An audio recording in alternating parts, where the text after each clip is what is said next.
What advice would you give to someone considering a career in UX design?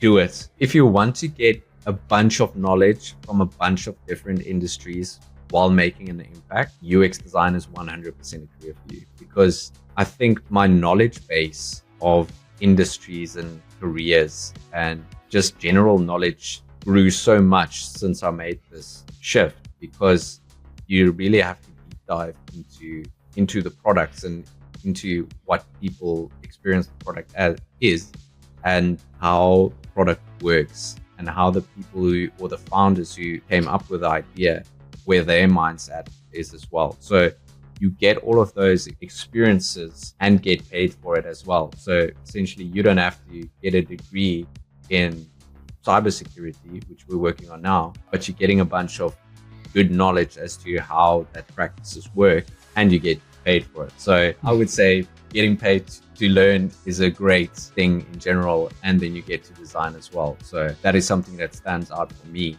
But I think regarding advice that I would give someone who wants to join UX, that make sure you join a company that actually values UX. Don't just go into a company that's focusing on trivialization. Yeah. Look at a company that actually has a department and focuses on research and setting up workshops and really values your time and your experience. And I'm seeing a little mind shift in the industry, I must admit, where design in itself is being valued a little bit higher, and starting to get designers at a founding stage, which is great. And that means that we'll have great design products. So I would say if you're starting UX design now, it's probably a great time to start, because I would say in my time where I went through my career, we probably only had the title UX designer 5 years ago, 6 years ago. So it's a very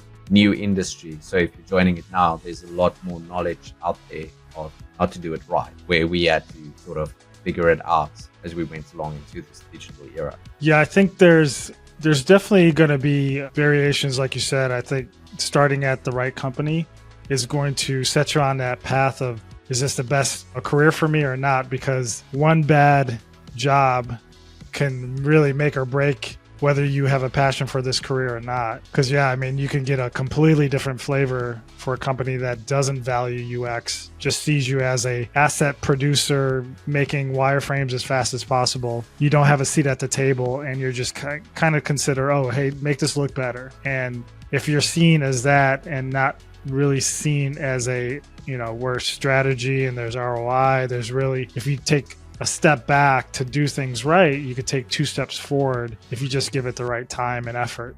Yeah, I completely agree with you. There's some cases of where I've heard just in talks of the UX circles where it's actually getting harder because of it's kind of those views of where UX is not considered, something of high value. But then, those organizations tend to, there's a lot more churn in those positions versus organizations that have good leadership to really help support the teams and individuals that are really trying to champion the right processes and the right approach to UX and be more user-centric with your product. Yeah, no, I think that as soon as companies actually make that mind shift into being more user-centric, start seeing quicker feature release or better feature releases and more focus onto what the users actually want, which is great. And then you'll actually start prioritizing that instead of what will give me the biggest payday at the end type of deal, instead of, okay, what's the best for my users in the long run? Because I think in today's space, there will always be a new competitor, because especially like with AI being so effective or prominent in the industry today, there's new business popping up everywhere. I think it's at the stage, if you're not listening to your audience in general, then you will probably fall behind to someone who actually is in making impact, or listening and making the changes to their product through a good user-centric and user-focused experience. So I think that's also something to think about as an outsider of UX, like apply UX principles even if you're not a UX designer.